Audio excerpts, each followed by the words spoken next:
Selamat sore semua teman-teman. Apa kabar nih? Semoga semua sehat-sehat ya. Nah, kita bicara tentang hari ini gangguan syaraf gitu ya. Apa ini gangguan, apa kerusakan? Ya sebenarnya ya namanya kerusakan pasti menimbulkan gangguan.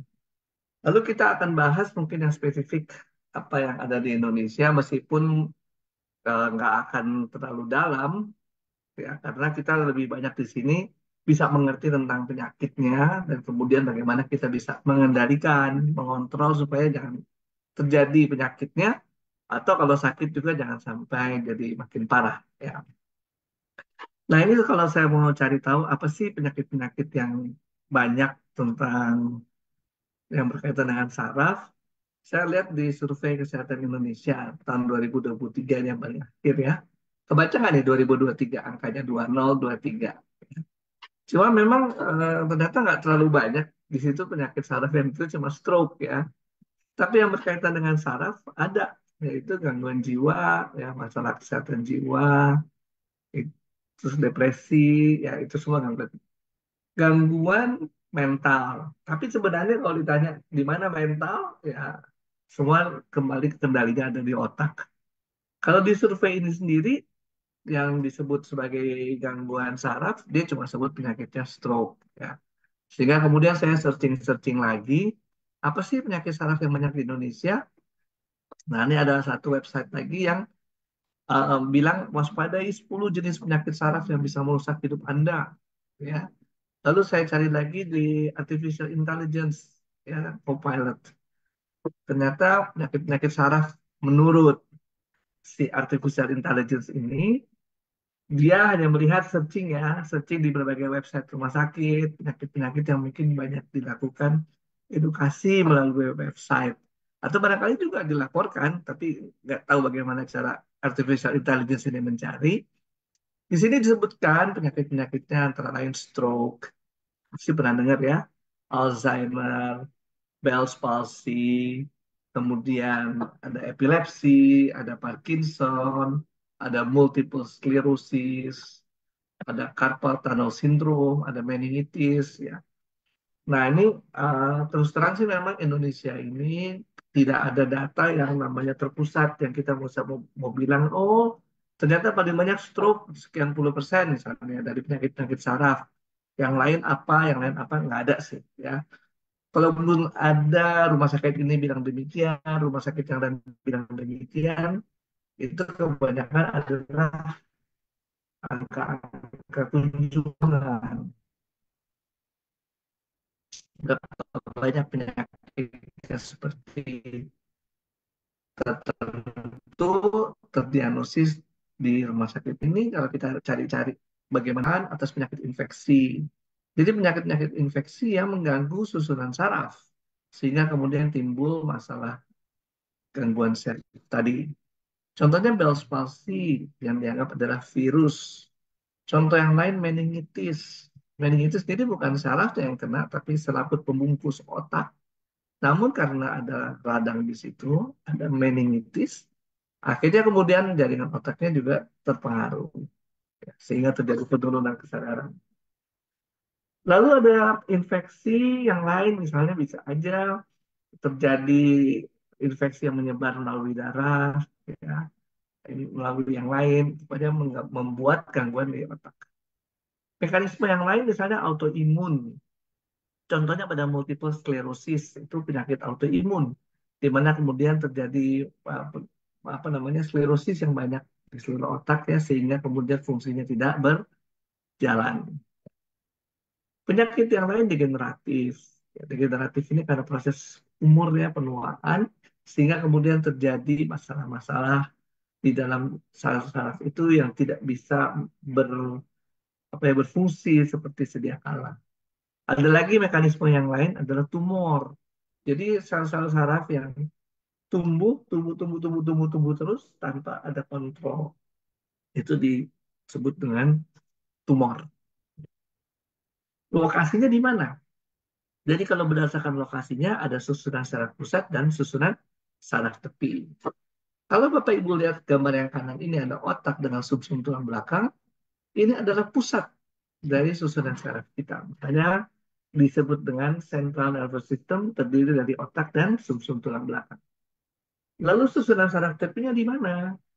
Jadi yang keluar dari susunan saraf pusat sebagai serabut-serabut ya untuk ke otot supaya otot bergerak atau untuk ke kelenjar ludah supaya diproduksi ludah atau dia bekerja di kulit supaya bisa merasa sakit, merasa kebakaran, panas, dingin ya.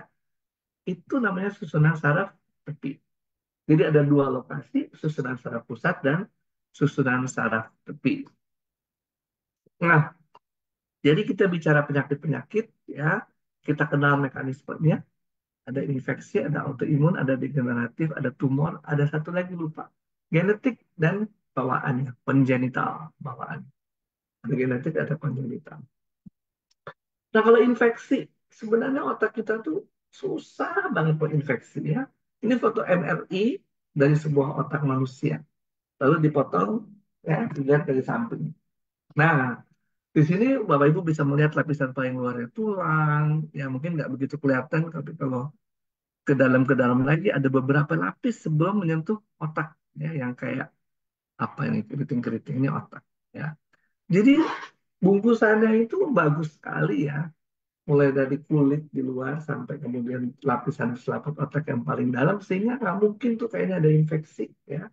Ini kalau dilihat gambaran lapisannya ini ya, mulai dari tulang, kemudian eh, di atasnya tulang pasti ada kulit ya, ada lapisan otot, ada kulit. Nah, di bawah tulang ini ada lapisan-lapisan selaput otak dengan pendarahan yang cukup, maka sebenarnya otak ini sangat terlindungi. Nggak bisa tembus begitu aja kemudian untuk timbul infeksi. Ya. Makanya kita akan sangat jarang mendengar orang yang infeksi otak, karena emang nggak gampang. Ya. Terus kalau dia bisa infeksi gimana? Mungkin aja ya dari kelenjar getah bening. Ya. Dan lihat nih kalau udah dibuka, ya ada namanya tendanya otak, ya. Otaknya ada tenda, tinggal di sebuah tenda.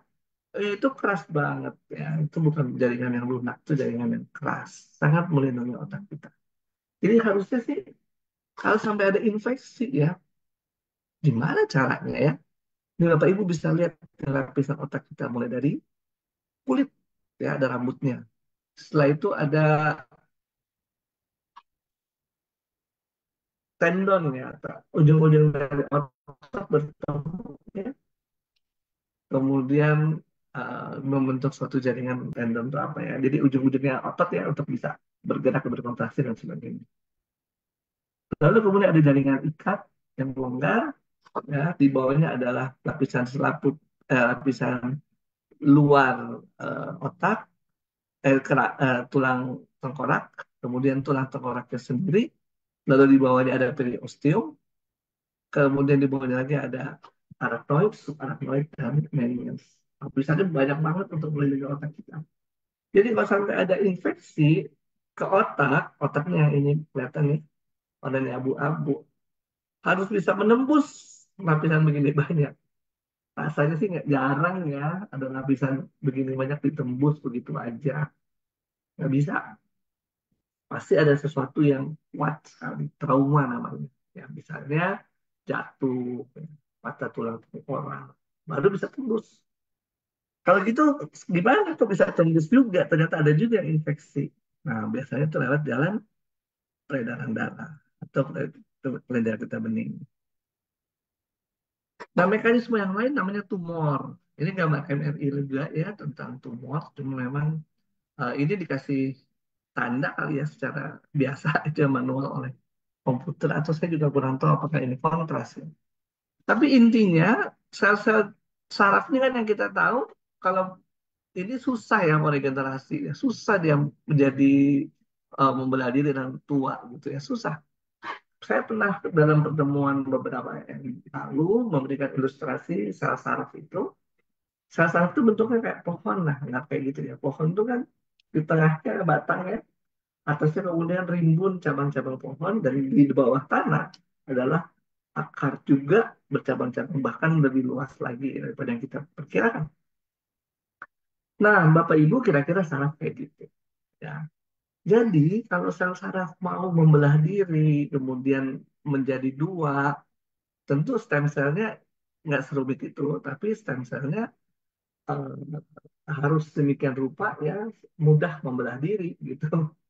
Nah, contoh yang paling mudah membelah diri adalah sel lemak, makanya lebih mudah jadi gendut ya daripada otaknya jadi baik gitu ya kalau lagi rusak gitu ya. Kenapa ya? Sel lemak cuma bundar-bundar gitu aja, membelah dirinya gampang. Tapi kalau udah kayak pohon, membelah dirinya susah. By the way, teman-teman, bahwa sel kita cara berkembang biaknya adalah membelah diri. Satu jadi dua, dua jadi empat, dan sebagainya. Nah, tapi ada gangguan yang disebut kanker, tumor, di mana sel-sel itu yang harusnya nggak membelah diri loh, kok dia membelah diri sendiri gitu ya, nggak ada yang nyuruh, waduh malah terus berkembang biak ya, sehingga kemudian membuat mendesak jaringan otak yang normal, yang sehat ya, itu adalah gangguan saraf juga ya, jadi ada gangguan saraf udah dua nih kita pelajari, satu infeksi, yang kedua tumor. Ada perdarahan, itu juga bisa menyebabkan gangguan saraf. Perdarahan tuh terjadi bukan sarafnya yang rusak pertama, tapi pembuluh darahnya, ya. Sehingga kemudian pembuluh darahnya rusak, akhirnya jaringan saraf yang harusnya mendapat suplai makanan dan oksigen dari pembuluh darah itu jadi nggak dapat makan, ya, rusak. Ini gambar ilustrasi peredaran darah kita, ya. Darah kita tuh pompanya di sini nih, ya, ada namanya arteri di sini, ya, bisa terasa berdenyut. Jalan masuknya cuma itu tuh untuk bawa makanan ke atasnya. Yang lain di dalam nggak bisa diraba gitu ya, di dalam tulang belakang. Ini arteri-arteri gede ya, dan kemudian bercabang-cabang-cabang-cabang ke seluruh otak sehingga otak mendapatkan makanan. Eh, bisa bocor ternyata. Nggak segampang, nggak sekuat itu juga. Bisa terjadi perdarahan. Dan umumnya karena tekanan darah di dalamnya yang menyebabkan terjadi perdarahan.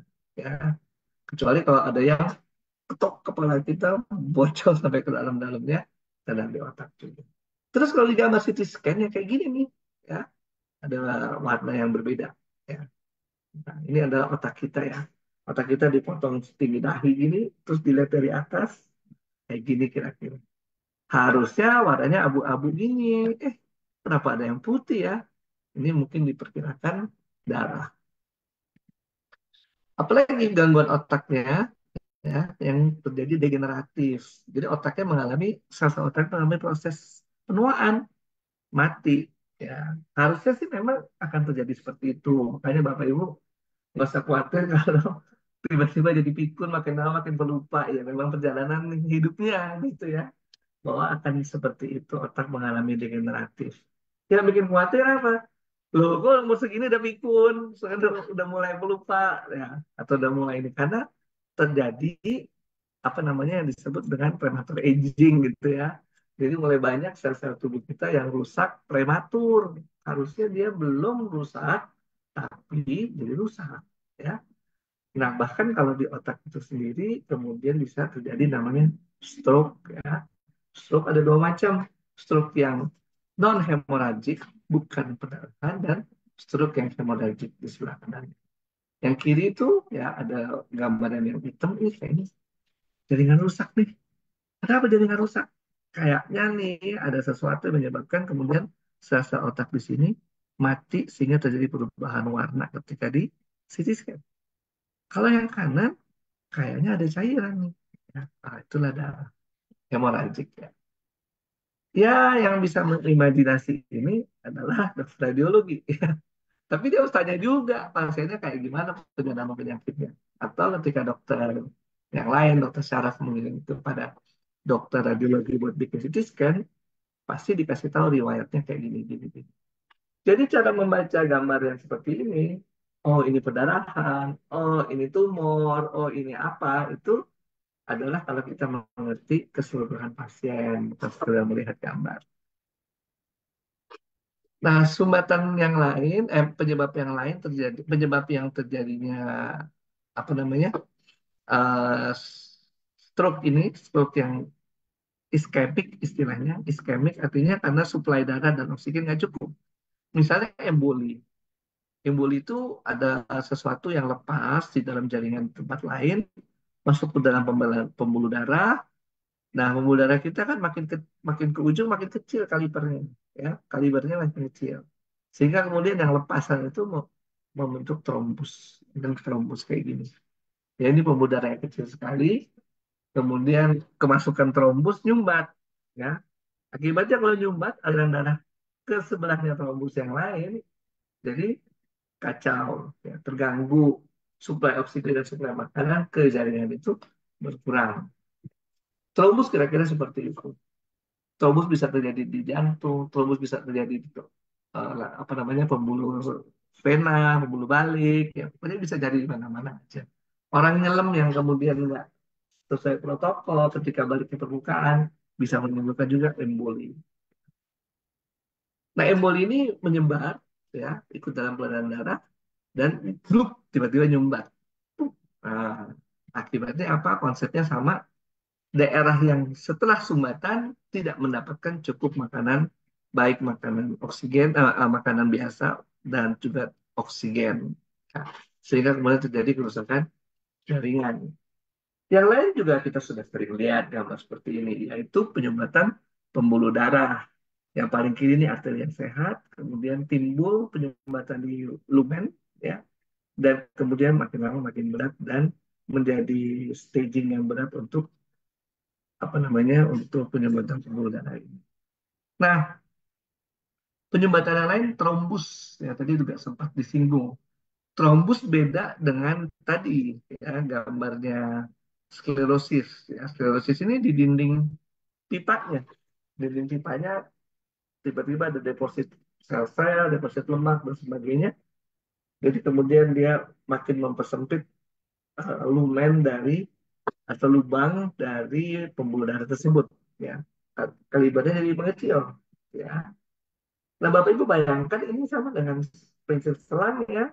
Selang ini kalau kita alirkan air terus, ya dia datar aja, tapi coba Bapak Ibu pencet ujung selangnya, maka langsung tekanannya lebih banyak. Itu yang bikin tekanan darah tinggi, ya. Kalau lumennya, lubangnya kayak yang paling kiri ini, santai-santai aja lubangnya, nggak ada effort yang harus khusus dipersiapkan, aliran darah berjalan santai. Tapi kalau sudah mulai ada penyempitan, seperti ini gambarnya. Dan sampai yang paling besar, yang paling berat, yaitu penyempitan yang benar-benar berat gitu ya. Sehingga kemudian di sebelah penyumbatan, nggak cukup suplai oksigen maupun makanan di otak. Terjadilah namanya stroke dan hemoragik. Nah, penyakit saraf yang lain apa? Jadi kita ngomong saraf-saraf yang ada di pusat, ya. Yang di pusat itu tadi kalau bisa diingat ada dua tempat, yaitu di otak dan sumsum tulang belakang. Itu adalah susunan saraf pusat. Mekanisme penyakitnya bisa infeksi, bisa degeneratif, bisa perdarahan, trauma, ya, bisa macam-macam. Kemudian bagian yang berikutnya adalah pembuluh darah perifer. Sama dengan pembuluh darah di otak atau di jantung atau di bagian tubuh lain manapun, sepanjang kita hidup, saya udah 51 tahun, maka 51 tahun itulah ada risiko terbentuknya plak tadi, ya, terbentuknya aterosklerosis. Nah, ini kalau terjadi, kemudian kita nggak tahu, ya, dia bisa beredar ke seluruh tubuh, atau nyangkut di otak, nah, jadilah dia stroke. Tapi kalau kita bicara neuropati perifer, mungkin bukan bicara ada penyumbatan yang tiba-tiba nyangkut, tetapi pembuluh darahnya itu menyempit. Pembuluh darah yang di mana?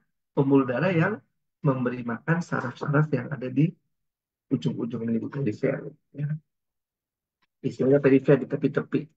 Jadi Bapak Ibu, kalau tadi sempat diingat, ya, gambar sumsum tulang belakang, ya, lalu ada serabut-serabut saraf, itulah susunan saraf tepi, ya, yang kemudian pergi ke kaki, pergi ke kulit, pergi ke otot supaya bisa napasnya lebih efektif, pergi kemana lagi, ya. Pokoknya itu namanya pembuluh darah perifer. Dan pembuluh darah perifer ini juga sampai sekecil-kecil mungkin, ya, ini contohnya yang merah ini, memberi makan kepada sel saraf. Di sel saraf itu nih, kepalanya bisa di susun tulang belakang kita, ya. Ujungnya di mana? Di ujung kaki. Begitu gedenya sarafnya, ya, segitu panjangnya. Jadi itu yang apa namanya? Kemudian kan sel-sel saraf itu butuh makan. Yang kasih makan siapa ya? Pembuluh darah. Pembuluh darah di otak bisa kesumbat, pembuluh darah yang kecil-kecil gini gimana? Ya sama juga punya risiko untuk kesumbat. Ya. Nah, kalau dia sudah mulai tidak bisa memberikan makanan yang cukup untuk jaringan otak, terutama setelah sumbatan, maka timbullah reaksi-reaksi yang disebut dengan stroke ini, ya, atau gejala-gejala. Tapi kalau gejala stroke itu tergantung otak mana yang kena.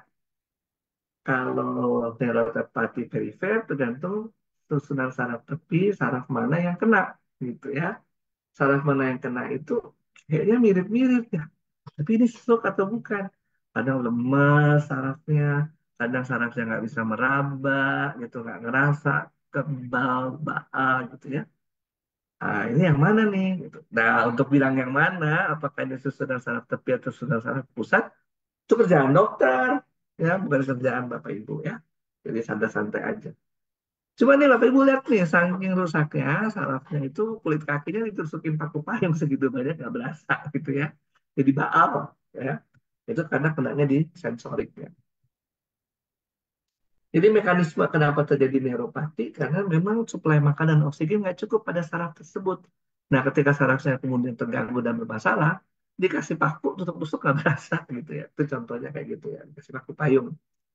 Nah, sekarang susunan saraf perifer ada di seluruh tubuh dong, ya, di mana-mana, termasuk di mata kita.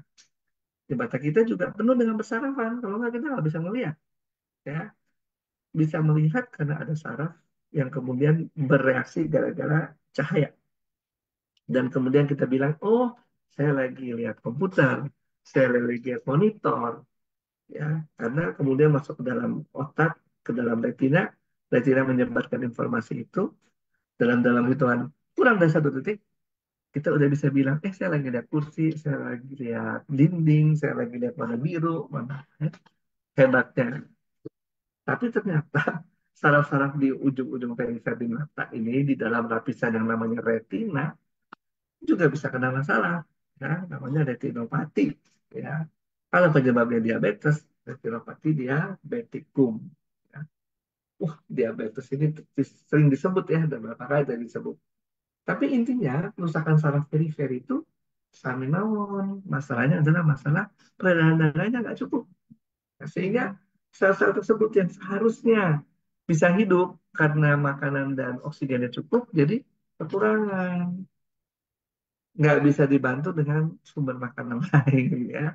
Tetap dia hanya hidup oleh glukosa dan oksigen. Jadi nggak bisa dibantu-bantu. Apalagi itu nggak bisa. Namanya jaringan otak ya pasti supply makanannya dari makanan dan oksigen. Nah, jaringan saraf bukan dengan otak aja, jaringan saraf. Mau sarafnya ada di pusat atau sarafnya di perifer, sumber makanannya hanya oksigen dan gula, gula dan oksigen. Suplainya dari pembuluh darah. Sehingga kalau pembuluh darah arterinya mengalami masalah, otomatis saraf yang diperdarahi juga bermasalah. Nah, ada lagi mekanisme yang lain. Tadi saya bicara mekanisme-mekanisme yang mungkin terjadi pada orang dewasa. Bukan berarti tidak mungkin terjadi pada anak, bisa jadi, ya. Hanya kalau kita hitung, katakan misalnya sumbatan aterosklerosis, waktunya panjang banget, bisa puluhan tahun untuk terjadi sumbatan itu. Jadi nggak mungkin terjadi pada anak-anak. Tapi kalau misalnya kita bilang penyakit yang akut apa ya, eh, demam, infeksi, wah itu justru yang banyak pada anak-anak. Lagi infeksi di otak maupun selaput otak, anak-anak banyak yang berisiko. Ya. Nah ini saya bicara yang lain lagi. Masalahnya mungkin orang akan lebih melihatnya sebagai masalah mental ya, autis. Tapi sebenarnya menurut jurnal ini, ada hubungannya dengan fisiknya dia, gitu ya, fisiknya dia. Memang orang sudah bisa melokalisir tahu di mana sih letak saraf-saraf yang mempengaruhi autisme ini, ya. Sehingga memang secara physically barangnya ada. Kemudian eh, yang belum tahu nih mekanismenya, kenapa bisa jadi autis? Ya, banyak yang menduga karena macam-macam, tapi yang khusus jurnal ini dia mau bilang bahwa pengaruh dari ini apa namanya nervus vagus, ya, dari belakang leher terus sampai ke seluruh tubuh.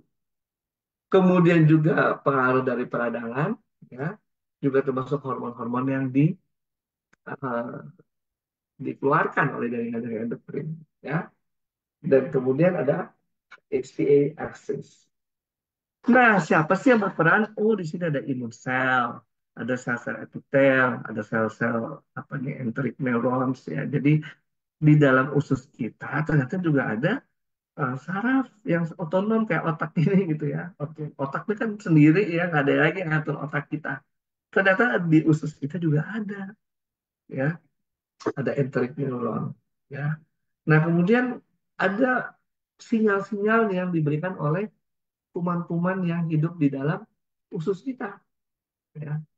Jadi mekanisme ini ternyata kemudian dianggap bisa mempengaruhi seorang anak kenapa jadi autis atau tidak jadi autis, ya. Dan itu banyak faktor, ya, kenapa mekanisme ini terganggu.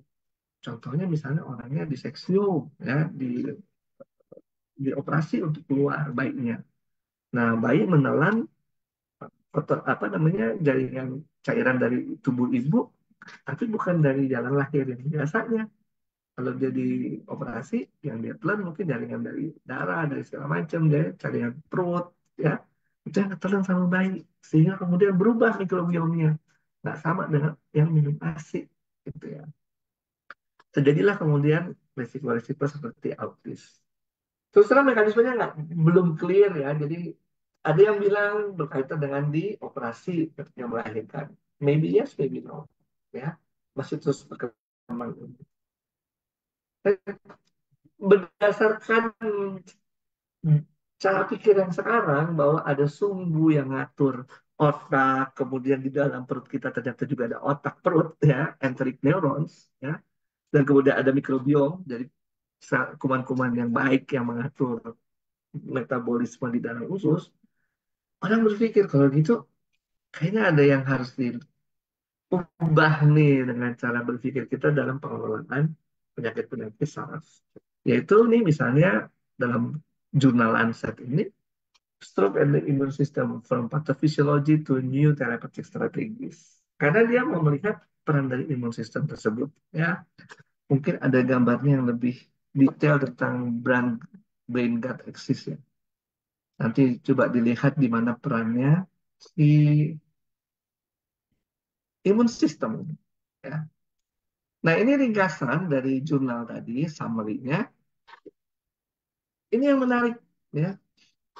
Dia bilang di sini stroke is the second most common cause of death worldwide and a major cause of acquired disability in adults. Jadi stroke ini di dunia penyebab kematian yang paling besar nomor dua ya, atau jadi kecacatan. Kemudian despite tremendous progress in understanding the pathophysiology of stroke, translation of this knowledge into effective therapies has largely failed. Nah, banyak sudah ilmu yang mendalami bagaimana patofisiologi stroke. Tapi efektif terapinya nggak ada. Ya, kita bisa lihat lah ya, orang stroke kayak gitu, udah segitu-gitunya ya, bahkan sampai bertahun-tahun, bahkan sampai meninggal. Ya.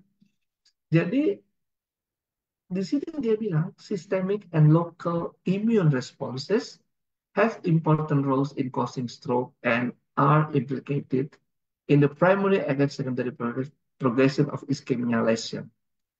Jadi orang berpikir, wah jangan-jangan imun respon kita sendiri ini yang salah, menyebabkan kemudian progresi dari penyakit iskemiknya pada otak, baik yang pertama kali primer maupun sekunderinya itu makin lama makin berat. Ya, ini kalau Bapak Ibu mungkin analogikan dengan pengalaman COVID, ya, orang-orang yang menjadi berat, penapasannya, pneumonia berat, itu justru karena imun responnya sendiri. Yang kemudian Begitu hebohnya bekerja, akhirnya malah merusak jaringan sendiri. Ini juga kayaknya arah-arahnya ke sana nih. Orang bicara stroke, stroke udah pasti ada saraf yang rusak. Tapi kenapa kemudian dari menit ke menit, jam ke jam, ya, hari ke hari, kok bisa berubah? Ya? Ada sesuatu nih. Makin lama kok makin berat, ya. Ada sesuatu nih, ya. Tapi orang lain yang transient attack, kok bisa balik lagi, ya. Pasti ada sesuatu. Mungkin berkaitan dengan respon imun. Respon imun pada kondisi apa? Pada kondisi misalnya kekurangan oksigen. Nah, itu yang benar orang lihat. Ya. Jadi ternyata ada yang baru di situ, ya, yang berkaitan dengan brain gut microbiome axis research. Jadi ada sumbu axis ya dari perut kita dengan semua teman-teman di dalamnya, ya, ada kuman-kuman apapun, ya, dan ke otak, ya, dan komunikasinya itu lewat salah satunya nervus vagus, ya, yang panjang ke seluruh tubuh ke diafragma, dan itu bikin tenang, ya, itu menenangkan sehingga kalau bapak ibu lagi panik, aturlah pernapasan, aturlah diafragma, aturlah supaya nervus vagusnya yang berjalan dan bikin tenang. Nah, ini gambar aksisnya nih, kan. Aksisnya seperti ini nih, bapak ibu lihat yang paling dalam ini adalah usus, ya, yang putih di atasnya adalah lubangnya usus, ya, saluran di dalam usus. Lalu di sini bisa dilihat ada macam-macam hidup ternyata yang menemani kita di dalam usus tersebut. Ada lagi yang lain, gitu ya. Dan semua ini kemudian mengeluarkan sinyal-sinyal, kasih sinyal ke otak untuk melakukan sesuatu. Ya, itulah kemudian disebut dengan brain gut axis. Menarik sekali, sangat menarik, ya. Ternyata nggak nyangka bahwa otak kita yang ngatur perut kita gitu, ya. Tapi nggak pure, ya, nggak pure bahwa cuma perut kita yang ngatur. Itu dua arah komunikasinya, ya. Tapi ya sebenarnya make sense, ya. Bapak Ibu semua kerja baik-baik, cari uang dan sebagainya, kan ujung-ujungnya cari makan. Ya, kalau nggak makan nggak bisa kerja, sakit. Ya, bahkan kalau nggak makan terus-menerus, akhirnya meninggal. Dari mana bisa dapat makan? Yang lain cari kerja dapat uang, yang lain jadi petani, menanam segala macam dan dimakan. Ya, sama gitu, ya.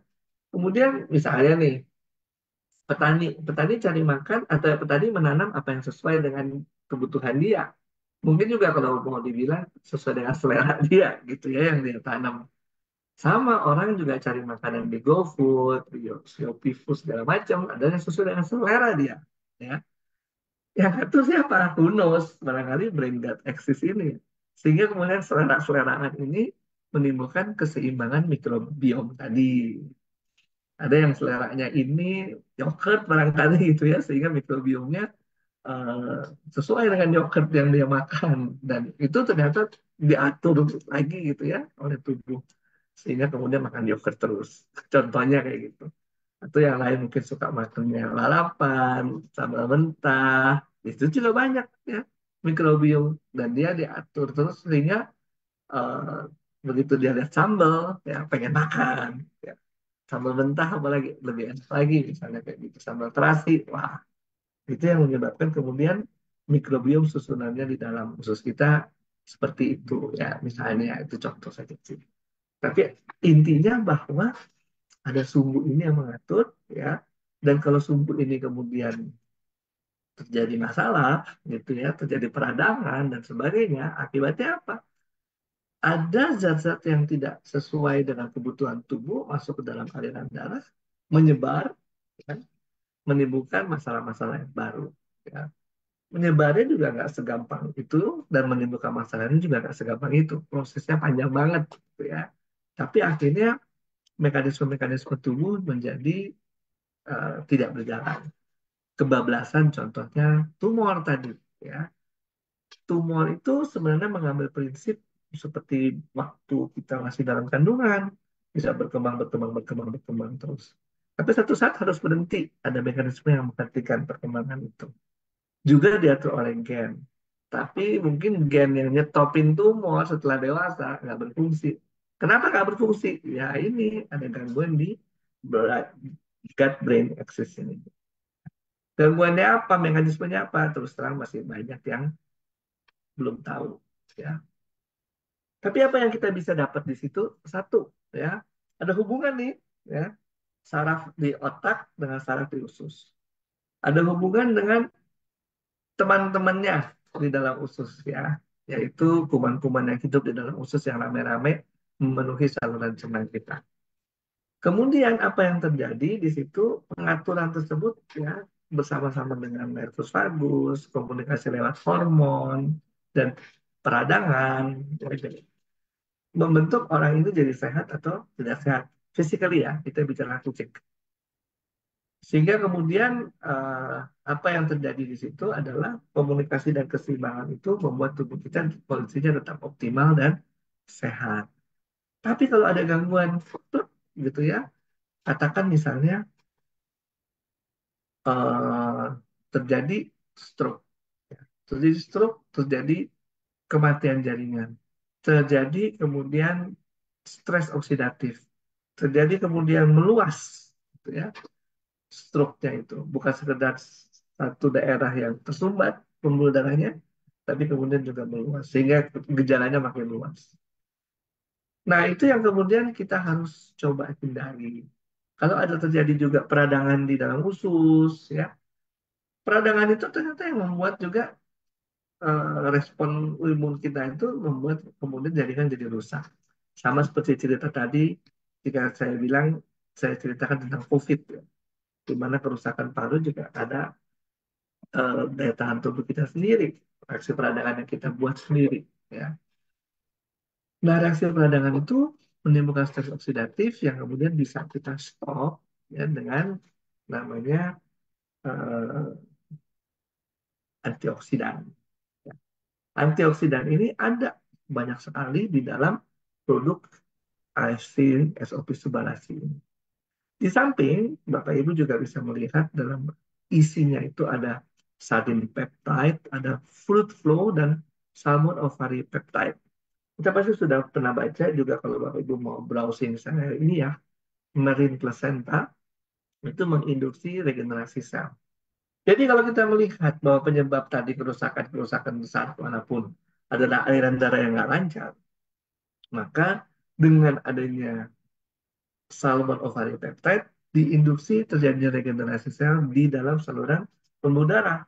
Harapannya tentu saja supaya pembuluh darah kita lancar, memberikan makanan kepada saraf pusat dan saraf tepi.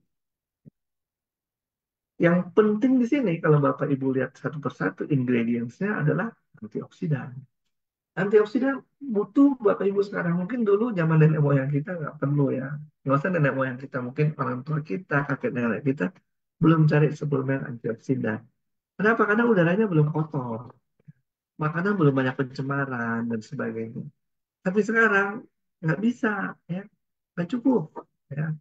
Contohnya saja misalnya, eh, kenapa kita perlu yang fortifikasi seperti ini atau yang terkemas buatan pabrik, ya, supaya terukur jumlahnya, ya, nggak berlebihan, nggak kekurangan, ya. Contoh misalnya vitamin C, kan kita selalu makan nih supaya sehat 500 miligram, 1000 miligram, gitu, ya. Padahal daya tampung cuma 180 miligram di usus. Jadi yang selain kemana, ya, hanyut. Kecuali dia menjadi antioksidan di dalam usus, gitu, ya. Nah, si vitamin C 1000 miligram, kalau kita mau benar-benar dapat dari makanan alami, maka kita hanya perlu 3 buah jambu klutuk. Nah, bayangkan kalau Anda mau dapat 1000 miligram, Anda perlu 3 jambu klutuk, makan full, ditelan, ya, jangan ada yang dibuang, tiap hari. Nah, jadi jangan salah, ya. Makanya sekarang kita perlu makanan yang konsentrat yang dibuat dari alam. Yang kedua adalah ursekusi. Ursekusi ini juga isinya, nah ini yang berbeda sendiri, ada probiotik, kuman-kuman sehat, kuman-kuman yang baik tadi yang menyehatkan tubuh kita. Di samping tadi ada kombinasi antibiotik dan ada, kombinasi antioksidan dan juga ada DNA salmon. Nah, ini kenapa perlu? Karena memang DNA ya dengan komponen-komponennya itu adalah untuk mengcoding ya, untuk memberikan kode untuk tubuh kita bisa ber apa namanya berjibaku gitu ya, memperbaiki diri. Nah, Bapak Ibu, ya, kali ini kita sudah belajar tentang bagaimana kerusakan-kerusakan saraf secara umum. Ada dua lokasi, saraf pusat dan saraf tepi, ya. Kemudian mekanisme yang kita udah dengar tadi tentang infeksi, tumor, kemudian ada degeneratif yang menjadi tua, ada lagi eh, perdarahan, ya. Kemudian itu yang menjadi kemudian apa namanya pelajaran kita hari ini, ya. Dan intinya di sini kemudian kenapa bisa timbul sih mekanisme itu? Rupanya orang kemudian berpikir sekarang ada yang ngatur sumbu dari otak ke perut kita. Ya, di situ ada banyak teman-teman microbiome yang membantu regulasi di dalam usus dan juga kemudian kesehatan di dalam usus yang kemudian menyehatkan ke seluruh tubuh kita. Sehingga untuk membantu memaintain kesehatan tersebut, maka Bapak Ibu sekarang ada dalam tempat yang sangat tepat, yaitu konsumen untuk vasokonstriksi dan konstitusi. Kenapa? Tadi sudah dijelaskan, ada ingredients-ingredients yang membantu sebagai antioksidan dan variasinya banyak. Jadi bukan cuma satu macam, variasinya banyak. Lalu ada ingredients yang meningkatkan peredaran darah, memperlancar peredaran darah, ada ingredients yang juga meningkatkan daya regenerasi sel. Itu ada di usus-usus.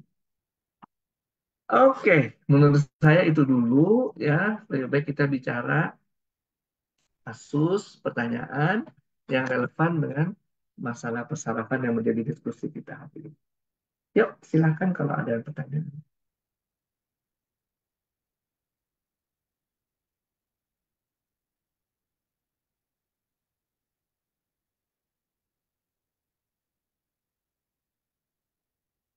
Atau saya lempar ke Pak Moderator. Pak Moderator, kumaha?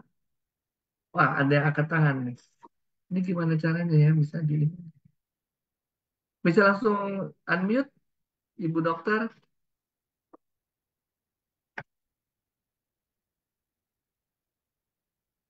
Bisa nggak dok? Langsung di unmute.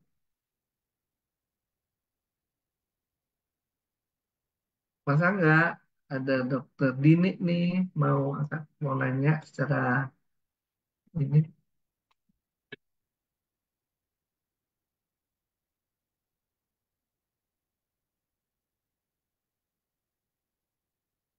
sebentar ya saya coba cari tahu gimana caranya.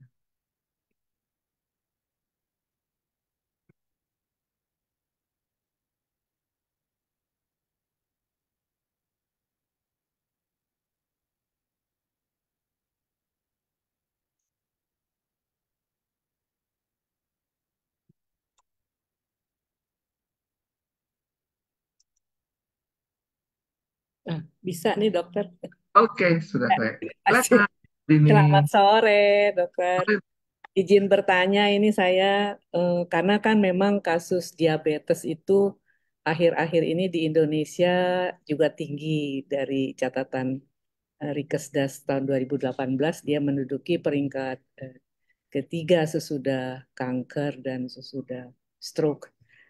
Ingin saya tanyakan gini, berapa lama saya kekurangan data, berapa lama seseorang itu mengalami kekurangan nutrisi dan oksigen yang dialami penderita diabetes sehingga dia terganggu kesehatan untuk penyakitnya tersebut.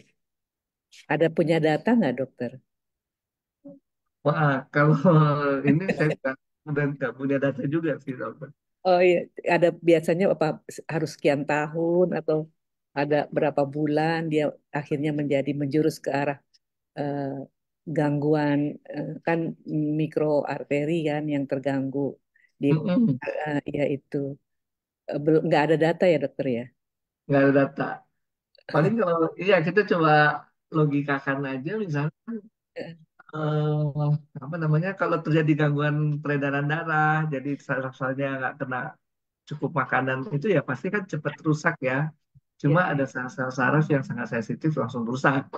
Tapi iya, kalau kayak sel-sel tertentu masih bisa hidup tanpa oksigen gitu seperti lama ya mungkin nggak terlalu ini. Tapi juga yang perlu dipikirkan dok, seberapa luas nih?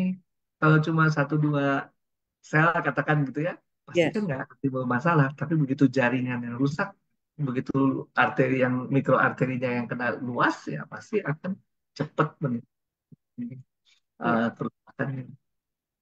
Mungkin gitu. Saya kadang-kadang juga kalau bicara orang yang diabetes kemudian mengalami gangguan ginjal, ya saya bilang kayak gitu, gangguan ginjalnya ya tergantung berapa luasnya, tergantung berapa banyak sumbatan pembuluh darahnya, sehingga kemudian ada ginjal yang eh, ada orang yang diabetes tapi nggak sakit ginjal, tapi ada yang diabetes sampai gagal ginjal, kan iya, gitu ya. Itu iya. karena Kak, luasnya. karena gini dokter, ada juga beberapa teman-teman yang mengalami juga gangguan diabetes ini, akhirnya sampai jari-jari kakinya diamputasi gitu. Ada teman saya juga, dokter gigi Mm-mm. malahan juga Ya. mengalami seperti itu. Jadi dia hanya mengalami baal-baal itu hanya nggak sampai 2 tahun, dokter. Kemudian tiba-tiba masuk rumah sakit diamputasi akhirnya jari-jari. Hmm. Iya, itu tergantung ini sih ya, di mana letak sumbatannya juga sih ya. Iya, iya. Jadi kesian juga kalau dilihat kalau sudah itu. Barangkali apakah eh, orang-orang itu kita anjurkan kalau baru awal-awal terdiagnosa untuk mengkonsumsi Subarasi untuk memperbaiki sirkulasinya kali. Apa Iya, juga gitu atau usus untuk memperbaiki daripada usus besarnya sehingga proses daripada imun dan juga untuk anti infeksinya yang ada di usus itu dengan makrobiomnya sendiri bisa teratasi dan terpenuhi. Mungkin begitu ya dokter ya? benar. Semakin apa semakin dini ya, semakin baik tentu. Karena kan sebenarnya ini SOP Subarasi maupun usukusi ini kan bukan obat, Iya, justru dia adalah makanan ya. Sama lah kayak kalau kita nggak makan jadi sakit gitu iya, ya. Kira-kira analoginya kayak gitu. Jadi justru kita mengkonsumsi ini supaya nggak sakit. iya. Jadi mungkin kita juga apa sih mengedukasi teman-teman dokter ini kan agak sulit ya. Iya, Karena dia bilang ya udah olahraga aja teratur, jalan kaki aja kan nanti 30 menit 5 kali sehari, 5 kali seminggu kan juga sudah lumayan, nggak ini. Tapi kan hanya satu permasalahan yang di ini. Sedangkan iya, gimana dia mengatasi stresnya atau tidurnya itu juga betul. dilihat. Multifaktorial. Ya, terima kasih dokter ya.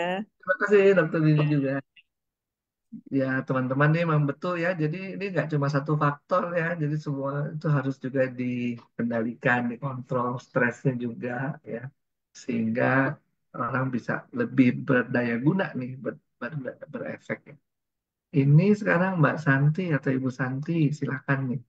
Saya ya, Ya, baik, selamat sore Pak Dokter. Mohon izin bertanya.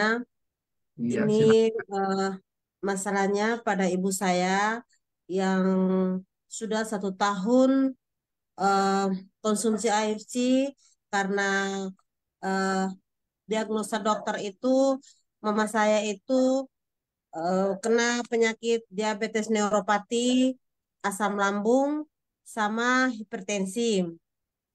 Nah, setelah konsumsi Suba Utsu, asam lambungnya membaik, gula darahnya menurun, tapi kakinya tidak bisa jalan, Pak Dokter. Eh, Hmm, Kira-kira menurut Pak Dokter, eh, tindakan apa yang harus kami lakukan? Kami tidak bisa membawa ibu kami ke kota untuk ke dokter tulang karena kondisi mama saya tidak bisa jalan. Terus di tempat kami itu pedalaman, pesawatnya itu juga pesawat yang sangat kecil. Jadi kalau kita naik juga tidak bisa gotong mama untuk bawa masuk ke pesawat. Jadi kira-kira jalan keluarnya seperti apa Pak Dokter? Mohon penjelasannya. Terima kasih. ya terima kasih Bu Santi untuk eh, pertanyaannya.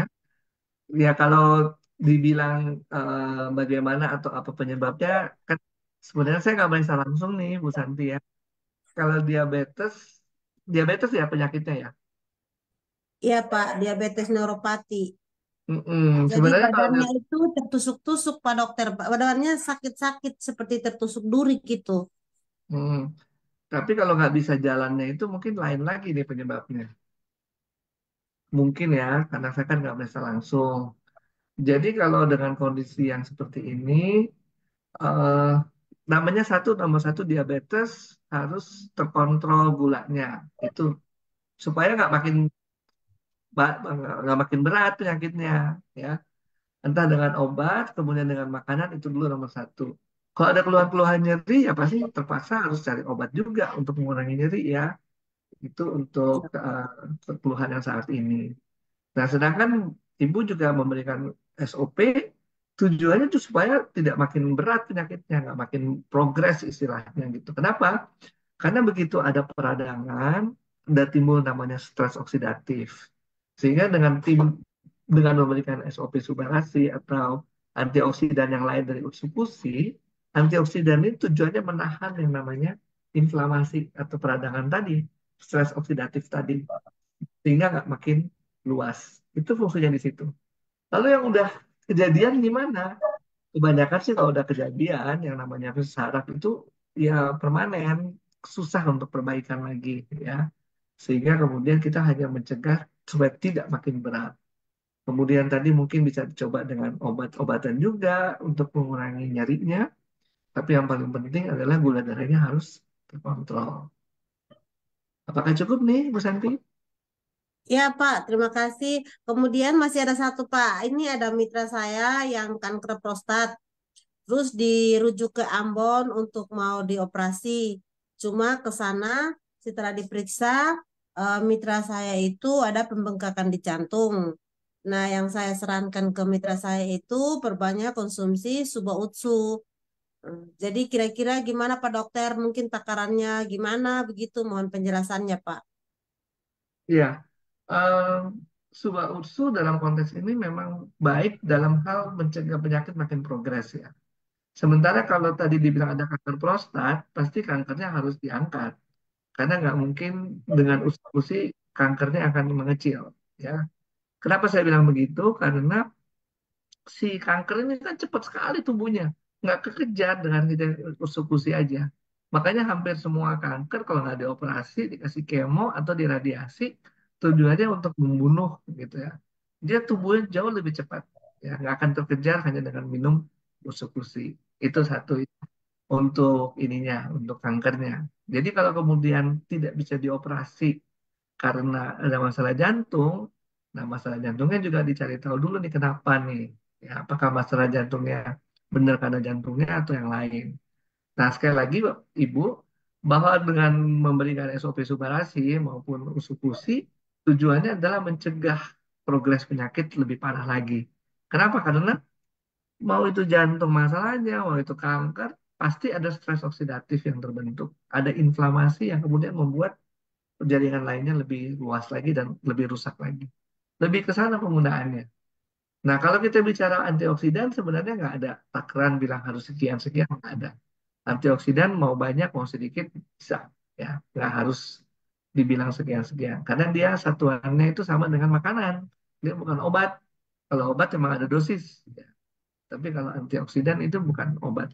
Jadi boleh makan, ya, dan itu sesuai dengan kemampuan. Jadi bukan juga dipaksa seperti bagaimana, tapi sesuai dengan kemampuan.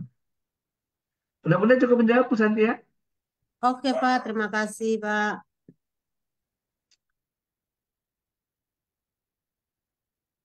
Oke, berikutnya ini ada Ibu Dwi Ningsih ya. Bisa Bu? Udah bisa?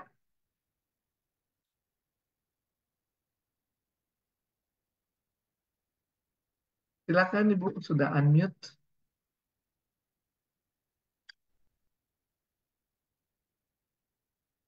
Iya, selamat sore dokter. Oh Sore. iya, selamat sore dokter. Terima kasih waktunya. Ini saya ada satu mitra, satu lagi. Selamat sore, kedengaran dong? Kedengaran, Ya, kedengaran dengan. ini mitra saya. Dan mitra saya dia apa namanya CA Mamai udah stadium 3. Mm-mm. Kemudian 2 minggu sebelum kemo sudah konsumsi suba dan usu. Nah, untuk kemo yang hari pertama itu dia tidak mengalami reaksinya kemo ya, dia fine-fine aja. Terus kemudian besoknya itu dia kemo lagi. Nah, kemo lagi yang kedua itu dia merasakan mual muntah yang sangat dahsyat. Tapi saya bilang cuman ya saya doakan, tapi tetap coba diminum suba dan usu. Bagaimana caranya? Apa setelah makan atau gimana? Saya bilang supaya nggak mual. Nah, sekarang udah lebih baik. Nah, kalau terjadi seperti itu ketika sebelum makan dia minum misalnya obat mah gitu boleh nggak dok? Jadi nanti setelah makan 1 atau 2 jam baru konsumsi suba dan usunya itu. Karena dia mualnya itu dahsyat banget sampai muntah-muntah, sampai lemes. Gitu Iya, dok. mualnya ini kan mungkin karena kemo kayaknya ya, bukan karena nggak makan atau karena suba ya, ya kan Bu ya. Iya, Jadi ya memang itu yang kalaupun dikasih obat lambung mungkin bisa menolong, mungkin nggak terlalu ya. Nah, kapan sih kita mau memberikan utsu atau subarasi? Pada dasarnya sih nggak ada batasan kapan ya. Tapi kalau kita mau mengharapkan penyerapannya bagus, mungkin pada saat perut kosong lebih baik ya. Tapi kalau dia iya, mual, ya artinya jangan. Ya. Kalau dia mual, lebih baik makan dulu. Kenapa? Kalau dia iya, udah tahu dia mual terus kita kasih suba, muntah, kebuang nanti suba iya, rasa atau usus-usinya. iya, Jadi dia makan dulu. Nah, makan kemudian dikasih subarasi atau usus sebenarnya juga nggak ada batasan mesti berapa jam. Ya, jadi oh, kapanpun boleh dikasih karena memang dia juga bagian dari makanan yang bisa diserap. Jadi iya, tidak iya, ada iya. kontak atau interaksi dengan obat. Ini sebatas yang saya tahu ya. Belum pernah baca bahwa ada interaksi obat atau dengan obat kemo juga berinteraksi. Itu saya belum pernah mendengar atau membaca langsung. Begitu Ibu. Oh, oh iya dokter. Terus nih ada satu lagi nih, kita baru ini kan ada anak umur 5 tahun. Dia Ya. ternyata setelah diketahui itu dia apa dinyatakan didiagnosis tuh dia diabetes tipe 1, gulanya kemarin itu sampai 800 gitu ya. Nah, Mm-mm. terus sekarang ini dia apa namanya? Sudah suntik insulin Ya. gitu, Dok. Nah, terus eh, ini kan saya juga belum apa lagi baru mengadakan pendekatan gitu ya karena anak umur sekian udah diabetes gitu. Nah, tentunya kita berpengharapan untuk ke depan jangan sampailah seumur hidup kan kayak gitu ya dokter ya. Pakai Iya. insulinnya. Iya. Nah ini untuk masuknya ini kita masih masih apa ya? Kita baru pendekatan aja sih dok. Jadi belum belum masuk ke ranahnya bagaimana untuk memberikan suba dan usu gitu dok. Saran dokter gimana dok? Ya, saya sih belum terlalu kenal orangnya atau penyakitnya sih, Bu. Jadi saya juga mungkin nggak bisa selalu spesifik ya. Nah, kalau dalam konteks Iya. diabetes ini sendiri sih, um, kalau diabetes tipe 1 memang pengobatannya udah jelas harus diberikan dari insulin ya misalnya. Nah, sekarang kalau untuk pemberian suplementasi lebih lebih mengarah kepada maintenance kesehatan. Karena diabetes Oh, sendiri itu pasti akan mempengaruhi banyak hal di seluruh tubuh seseorang yang mengalami iya. diabetes. Jadi ini dengan eh, sedini mungkin kita memberikan produk SOP ataupun usupusi, tujuannya adalah untuk maintain kesehatannya, jangan sampai komplikasi dari diabetesnya timbul. Lebih ke arah sana, Ibu. Kemana-mana. Betul Iya. ya. Tapi kalau diabetesnya sendiri mau nggak mau memang harus sudah dijalani seperti pengobatan yang dijalankan sekarang. Ya, jadi kita arahannya untuk sementara untuk menjaga, untuk maintenance supaya jangan dia merambat kemana-mana gitu ya dok ya. Ya, ke arah sana lah gitu ya. Dengan Iya, pemberian antioksidan di dalam produk Subadasi atau Subsidi. ya syukur-syukur nanti ternyata, syukur-syukur ternyata nanti dengan dia konsumsi suba dan usu dia bisa terlepas begitu barangkali ya. Iya, mungkin juga kan kita nggak pernah tahu ya. Iya, iya itu sih harapannya gitu. Cuman mau masuknya ini gimana ya caranya gitunya. Nah ini ya puji syukur lah bisa ketemu dokter di sini. Jadi nanti untuk kedepannya supaya bicaranya lebih lebih enak gitu supaya bisa mengena juga gitu dokter. Soalnya saya ngebayangin umur 5 tahun itu anak pertama itu cucunya teman saya teman kerja dulu dok. Jadi lama nggak ketemu ketemu rupanya cerita-cerita seperti itu gitu. Jadi saya masih saya gumulkan, saya doakan masih dok. Jadi belum belum bisa masuk yang pas gitu gimana caranya gitu. Ya semoga lah ya ya dok ya bisa membantu gitu ya dokter. Iya, semoga bisa membantu. Dan mesti Iya, ada amin. feeling juga, Bu. Mesti ada happiness juga dengan kondisi yang ada. Iya, Gitu. Kalau iya. Jadi kalau jadi stres jadi makin sakit. iya benar. Benar. Soalnya anaknya juga udah mulai bisa memahami dengan adanya dia diabetes itu udah mulai memahami gitu dok. Nah, cuman saya ngebayangin ketika di situ pindah ke perut, pindah ke tangan, pindah ke paha, pindah ke bokong gitu kan. Yang setahu saya itu apa dagingnya itu sampai keras gitu. Karena dulu kan pernah saya ngelihat orang yang suntik setiap hari sampai begitu gitu. Saya ngebayangin kayak gitu. Iya dokter, terima Ya, kasih Bu. banyak ya dokter ya. Iya, selamat sore. Selamat sore.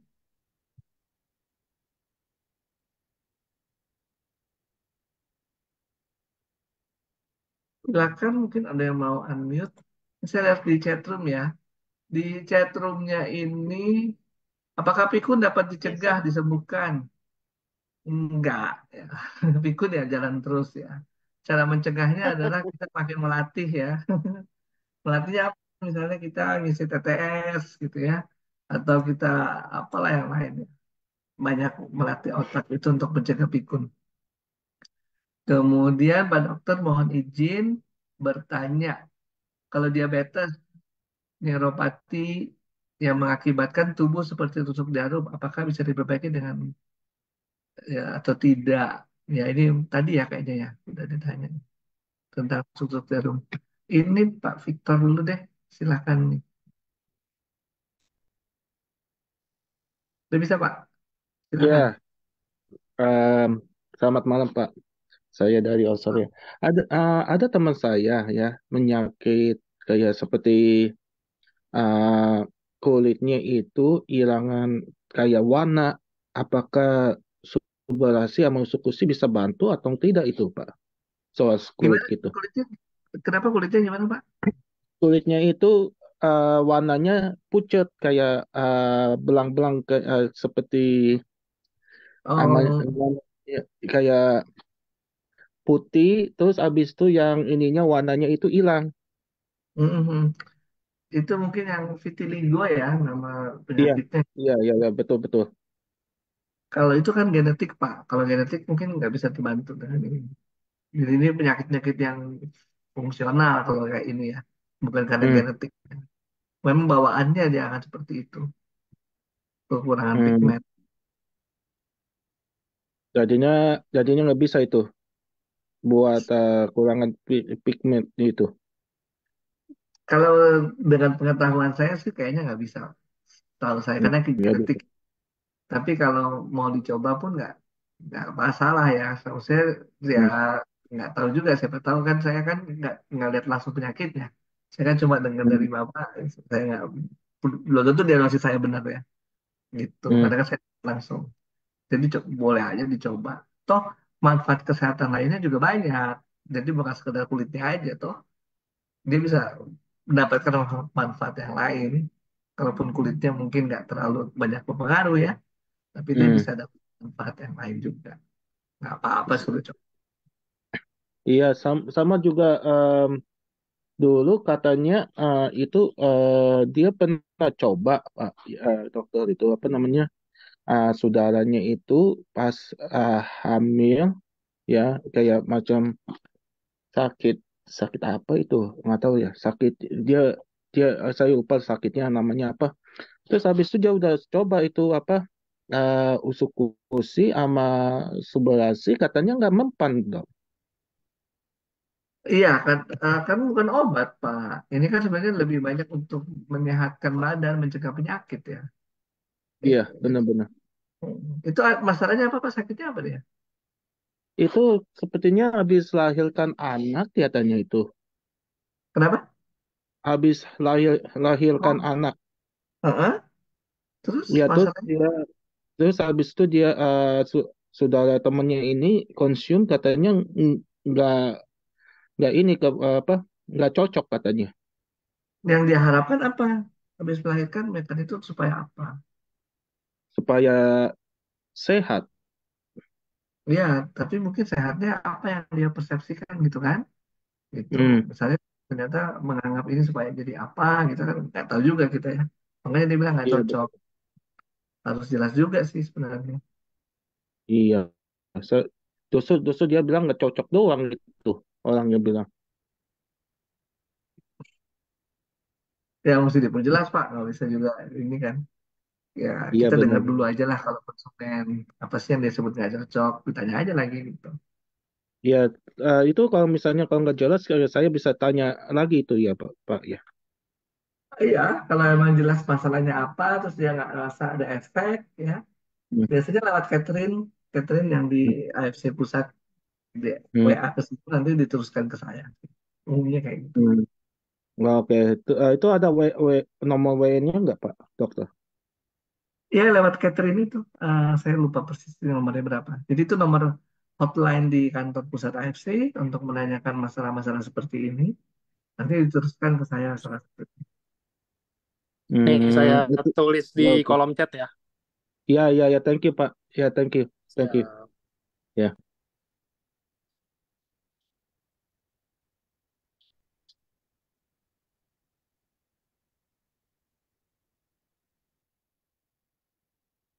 Oke, sekarang ada lagi. Silakan ini Ibu atau Bapak nih, Sartika. Sartika dari nama Ibu ya harusnya ya. Halo ya, Assalamualaikum. Waalaikumsalam Ibu. Dok, saya mau nanya dok, orang tua saya kan mengalami bungku ya, dia bungku tulang belakangnya.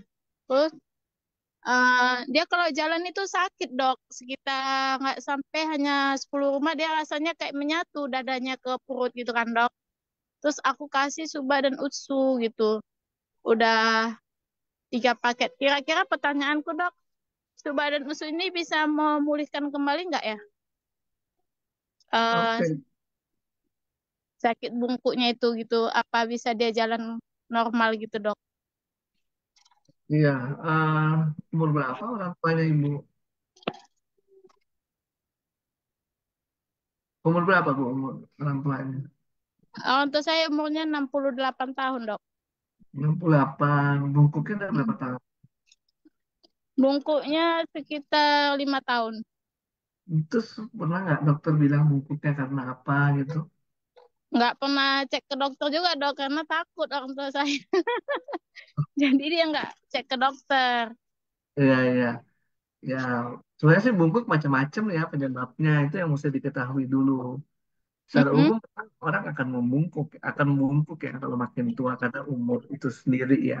Cuma ada yang bungkuknya jadi cepet banget, ada bungkuknya mungkin nggak terlalu cepat. Itu juga banyak faktor ya. Bisa karena Oh gitu ya dok. iya, karena bisa proses kerjanya, proses sehari-harinya gimana, itu kita harus tahu.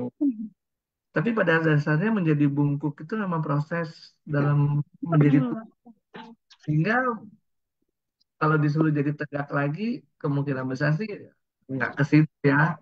Nggak bisa ya dok ya kalau tegak lagi. Tapi setidaknya dia jalan, maksudnya nggak dari sini, dari dada Denny kan ke sini rasanya nyatu nyatu gitu. Nggak bisa dia berhenti dulu baru dia ini kan gitu. Itu dia dok. Ya, itu sama sambil bareng-bareng minum apa Suba Ustu juga dilatih ya. Dilatih supaya cara jalannya otot-ototnya jadi kuat gitu ya. Nah, itu lebih ke arah sana tuh kalau kita bilang fungsi dari produk ini. Juga kalau sakit, nyeri itu kan pasti ada kerusakan jaringan yang kemudian memberikan SOP, subarasi atau sukusi untuk memperbaiki apa namanya jaringan-jaringan yang rusak.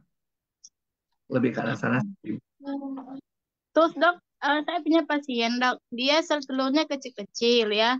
Terus kemarin kan kata dokter after itu bisa ya untuk buat promil sel telur kecil-kecil. Nah, dia tanya sama saya, Kak, beberapa paket pastinya bisa positif hamil kalau sel telurnya kecil-kecil gitu dok. Nah, berapa paketnya saya nggak bisa jawab ya. Nah, sel telur yang kecil ini kan juga pengaruhnya macam-macam ya, selain dari gizi. Ya, tadi ada triggernya juga. Trigger ini yang hormonal bisa dibantu dengan proses pemberian SOP inspirasi, ya, hormonal ataupun yang usus tadi. Tapi tentu faktor-faktor yang lain juga, misalnya kalau ternyata makanannya kurang menunjang, ya kita juga harus bantu dengan makanannya. Jadi banyak faktor juga Bu yang harus kita lihat nih, gitu. Jadi ini ya apa namanya? Kalau dibilang langsung seperti ini berapa paket yang harus dimakan, saya juga bingung jawabnya ya. Karena saya juga nggak lihat pasiennya seperti apa gitu ya. Kemudian ini masalahnya mau punya anak ya tapi nggak bisa gitu ya. Iya, dia kan udah menikah sekitar 9 tahun, Dok. Ya, Jadi dia kemarin pernah promil ke dokter ya, nggak berhasil kan, karena dokter bilang dia sel telurnya kecil-kecil. Nah, terus kan aku ada video dari dokter After tuh kulihat di TikTok itu kan, dan juga pernah juga sih jumpa sama dokter After kemarin di Hotel Niagara. Cuma aku lupa di berapa paket, terus beliau bilang bisa hamil gitu kan. Jadi aku bilang sama pasien ini bisa sih ada harapan untuk hamil kan itu harus konsumsi suami istri. Cuma ya yang dikonsumsi aku lupa gitu dok. Maksudnya yang tuba lebih banyak atau yang utsu gitu kan. Gitu. Terus entah berapa paket lagi baru bisa hamil. Cuma dia mau minta kepastian berapa paket Kak kira-kira pastinya eh, ada positif hamil gitu. Maksudnya perubahan dari sel telurnya itu yang kecil menjadi besar gitu kan dok. Gitu. ya. Secara umum ya, kalau ada masalah-masalah kesehatan dari ASV-nya sendiri dari Jepang selalu memberikan lama pemberian itu sekitar 6 bulan ya, 6 bulan. Dan itu 6 bulan itu ya setara dengan paket jadi diamond kan sebenarnya kira-kira kayak gitu ya. Iya. Nah, segitulah kira-kira baik dari produk Suba maupun kalau menurut saya Suba sama Usu harus sama-sama. Kalau misalnya problemnya adalah sel telurnya kecil gitu, maka lebih baik dikasih bersama-sama untuk menginduksi terjadinya regenerasi sel, juga kemudian untuk perbaikan-perbaikan dari jaringan tubuh yang rusak gitu ya. Mungkin ada penyebab-penyebab lain tuh kenapa sel telur jadi kecil. Mendingan dikasih secara samaan ya. Itu. Pasang ya dok ya. Ya, Oke dok, makasih ya dok. Itu aja. sama-sama. Assalamualaikum warahmatullahi wabarakatuh. Waalaikumsalam.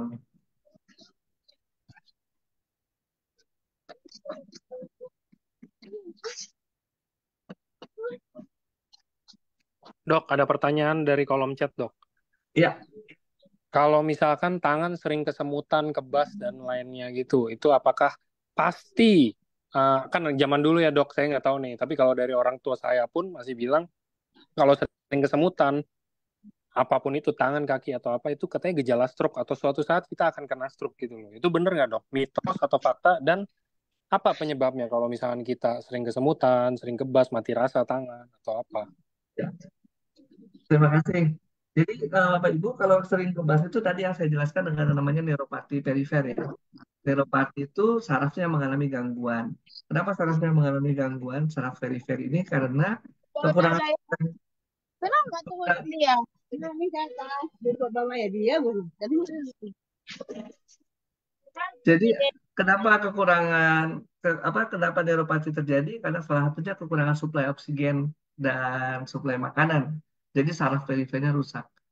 Nah, kalau saraf perifernya rusak, di ujung-ujung tepi ini juga rusak, bukan tidak mustahil bahwa pembuluh darah yang lain juga mengalami gangguan. Nggak bisa dibilang pasti akan stroke, tapi bisa jadi kemungkinan risiko untuk stroke-nya juga besar. Kenapa? Karena kerusakannya mungkin bukan hanya di pembuluh darah yang memberi makan saraf-saraf yang perifer. Mungkin juga pembuluh darah lain juga mengalami gangguan yang sama. Nah, pernah mungkin dalam sesi-sesi yang lain, kalau Bapak Ibu juga mengulang di YouTube, pembuluh darah kita tuh saya sebutkan 100.000 kilometer. Kira-kira 3 kali putaran bumi. Gitu. Jadi kalau kita segitu panjangnya pembuluh darah kita, dari mana kita tahu di mana terjadi sumbatan? Nggak ada yang tahu, ya. Dan proses itu jalan terus, makin lama makin berat, ya. Sampai kemudian setelah nyumbat totally baru kita bisa rasa. Itu kira-kira gitu sih, ya. Oke. Mungkin Oke, pertanyaan nextnya dok. Jadi ini berkaitan dengan yang tadi. Kalau misalkan yang dari tadi dijelaskan itu, kebas itu apakah tanpa sebab dok? Kayak misalkan kita lagi normal-normal aja nih, lagi duduk atau lagi apa, tiba-tiba ada yang kebas, atau contoh, misalkan, kayak sering ya dok ya, kalau misalkan kita tidur miring gitu ya, miring ke kanan, tangan kanan kita kejepit gitu kan, maksudnya entah kejepit atau entah ada di atas kepala dengan untuk waktu yang lama, atau kena bantal mungkin yang lumayan berat, atau gimana lah, itu bisa kebas. Itu sama nggak dok? Apa normal-normal aja kalau kebas karena kayak begitu emang darah artinya nggak ngalir gitu loh. iya. Kalau yang seperti itu kita udah biasa-biasa aja. Duduk di sana ketekan di satu sisi terjadi kebas itu normal, biasa terjadi kayak gitu. Mekanismenya bisa karena kekurangan suplai darah, tapi juga bisa karena eh, ini kan kabel nih, kabel listrik nih, kabel listriknya mengalami gangguan hantaran, istilahnya kayak gitu ya. Sehingga kemudian terjadi tubuh nggak bisa merasa, gitu. Tubuh bisa bilang nggak bisa bilang ada sesuatu karena kebas tadi. Tapi itu kalau kita mau tahu itu normal atau bukan normal, seharusnya kalau posisinya diubah lagi ya balik, nggak nunggu sampai berhari-hari, gitu. Langsung dalam hitungan eh, jam bahkan kurang dari 1 jam pun sudah kembali lagi. Itu kalau yang bukan sesuatu yang berbahaya gitu ya, yang normal-normal aja. Oke. Eh, Bagusnya kalau menurut dokter, kalau contohnya kebas, oh, bukan pertolongan pertama sih, kayak serius banget gitu ya dok ya. Maksudnya kayak apa yang harus kita lakukan? Apakah mungkin kita stretching kah? Ataukah kita mungkin minum air kah? Atau apa gitu loh dok? Ah Untuk ya, mengurangi lah seenggaknya. betul. Rubah posisinya, yang kedua stretching, pasti. Itu biasanya kan aliran darah juga terhambat. Dengan kita stretching, aliran darah diperlancar lagi. Nomor satu sih itu, stretching. Minum air tuh kalau dehidrasi, dehidrasi mungkin jarang, bukan kebas sih wujudnya ya. Dehidrasi mungkin lebih banyak merasa kering ya di muka apa di selaput-selaput mukosa istilahnya ya. Itu kalau dehidrasi minum air ya. Tapi kalau kebas ini kita stretching harusnya udah lebih perbaiki dan rubah posisi.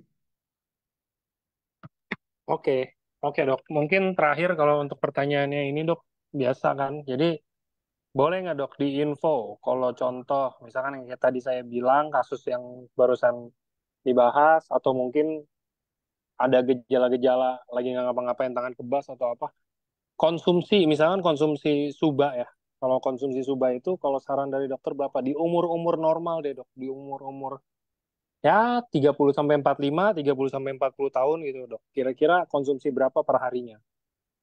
Ya, kalau standarnya memang dari AFC kan 1 sampai 2 saset aja per hari ya, dengan kondisi apapun juga. Tapi tentu saja kalau kita mau, eh, katakan kita hidup di daerah yang banyak polusi ya, lebih baik lebih banyak lagi. Kenapa? Karena antioksidannya bagus. Itu untuk orang-orang yang mau maintenance kesehatan ya. Jadi dua bisa empat saset sehari, 6 saset sehari nggak masalah sebenarnya karena yang diambil fungsi antioksidannya gitu ya. Jadi apa namanya itu kalau kita merasa daerah kita polusinya tinggi ya, entah kayak kota-kota besar itu bagus seperti itu. Tapi kalau kita misalnya ya standar aja ya tadi dari AFC sendiri menganjurkan 1 sampai 2 saset per hari itu udah cukup. Nah, banyak orang-orang mungkin yang katakan menurut saya nih berisiko ya. Di riwayat keluarganya ada hipertensi, sakit jantung, riwayat stroke, atau riwayat cancer, lebih banyak lebih bagus. Karena itu akan membantu mengurangi, kalau pernah dengar sesi yang sebelumnya, ya, epigenetik bergerak, epigenetik itu ya, akan membantu. Jadi jangan nunggu ntar, yang sekarang dulu lakukan. Kalau udah sakit, minum justru nggak ada guna. Ya. Kita udah tahu kita berisiko, minum lebih banyak nggak apa, lebih bagus. Bukan, jadi Gitu. maksudnya bukan bukan mengobati, lebih baik ya. Kalau ini kan kayak udah peribahasa dari dulu ya dok ya, lebih baik mencegah dibanding mengobati. Cuman produk kita ini sebenarnya nggak didesain, nggak dibuat, nggak diteliti untuk mengobati. Sebenarnya hanya untuk mencegah teman-teman semuanya ya. Jadi kalau misalkan ada testimoni-testimoni yang membaik mungkin setelah konsumsi yang judulnya ya lebih ke arah mengobati gitu kan, ya itu balik lagi sebenarnya itu apa ya? Mungkin dari 100% hanya 30% mungkin ya, hanya 20% gitu loh. Nggak yang benar-benar 100-100-nya akan terobati, karena kita dari awal memang nggak pernah mengklaim kalau kita bisa mengobati. Cuman kalau teman-teman masuk ke 30%-nya dan terobati dan pulih setelah konsumsi, padahal mungkin sebelumnya nggak konsumsi, tapi setelah sakit baru konsumsi terus pulih, ya itu bagus juga untuk teman-teman. Tapi kan tahu dari mana kita masuk 70 atau 30% kan? Kita nggak tahu untuk itu. Jadinya lebih baik semuanya konsumsi. Anggap aja semuanya kita masuk ke ranah 70% itu. Jadi kita lebih baik mencegah dibandingin mengobati yang belum pasti. Karena takutnya gini, kalau misalkan kita, contoh ya, kita mau jualan atau kita mau ngomong ke calon prospek kita gitu loh, misalkan tentang produk ini. Kayak, ini banyak nih testimoni kayak begini sembuh apa. Ntar tiba-tiba mereka emang udah dalam kondisi sakit, mereka udah ada kondisi sesuatu yang rusak, terus konsumsi, terus nggak terjadi apa-apa, malah balik backfire ke kita kan. Kayak, saya udah konsumsi nih, saya udah habis 10 box deh, kita bilang, saya udah habis 10 box, tapi saya nggak ada fungsi apa-apa, saya nggak ada perubahan apa-apa. Apa. Ya karena harus dijelaskan. Karena memang dari awal eh, kita nggak mengklaim kita bisa mengobati ya maksudnya. Jadi lebih baik justru yang kayak masih baru punya keluhan-keluhan, gejala-gejala atau apa, udah tuh dicegah dengan konsumsi. Mungkin mau lebihan juga nggak masalah karena kita nggak ada efek samping. Contoh tadi dokter bilang 2 saset deh kita anggap. Teman-teman kalau misalkan memang mampu dan memang punya barangnya dan ada barangnya, kalau mau konsumsi 4 satu hari pun nggak masalah karena kita nggak ada efek samping yang kayak, oh iya kalau dokter udah bilang 2, terus saya konsumsi 4, ntar mulut saya berbusa yang kayak di sinetron-sinetron. Nggak gitu juga. Jadi kita kita bukan obat, kita dibilang suplemen juga kita bukan suplemen, kita makanan lah. Kita makanan kan karena makanan itu ya nggak ada hukumnya. Hukumnya itu ya kalau kita kenyang atau kalau kita lagi nggak pengen, itu udah baru makanan itu bisa stop gitu kan. Kira-kira gitu teman-teman untuk penjelasannya ya. Maksudnya untuk ada pertanyaan kayak, oh iya saya udah konsumsi ini belum sembuh, saya apa? Ya, karena memang kita dari awal AFC tahun 2018, 2019 jalan juga, nggak ada pernah sekalipun saya bikin konten harian, staff saya semua bikin video, apa, bikin di presentasi di apa, nggak pernah ada muncul satu kata pun saya bisa jamin menyembuhkan, nggak ada, menyembuhkan nggak ada, tapi membantu proses pemulihan banyak. Kalau membantu proses pemulihan kenapa? Karena contoh teman-teman, misalkan stroke ya kita bilang ya, pasti kan udah ke dokter dong, stroke nggak mungkin didiemin di rumah kan, pasti stroke udah ke dokter. Stroke udah dokter udah dapat obat dari sana, dari rumah sakit. Ya udah ditambahin Subarasi jadi bisa gerak lagi atau bisa jadi normal lagi atau apa ya, karena tetap karena ada obatnya dan karena ditopang dengan nutrisi-nutrisi dari produk kita Subarasi atau Utsukushi Gold gitu ya teman-teman. Penjelasannya seperti itu. Oke.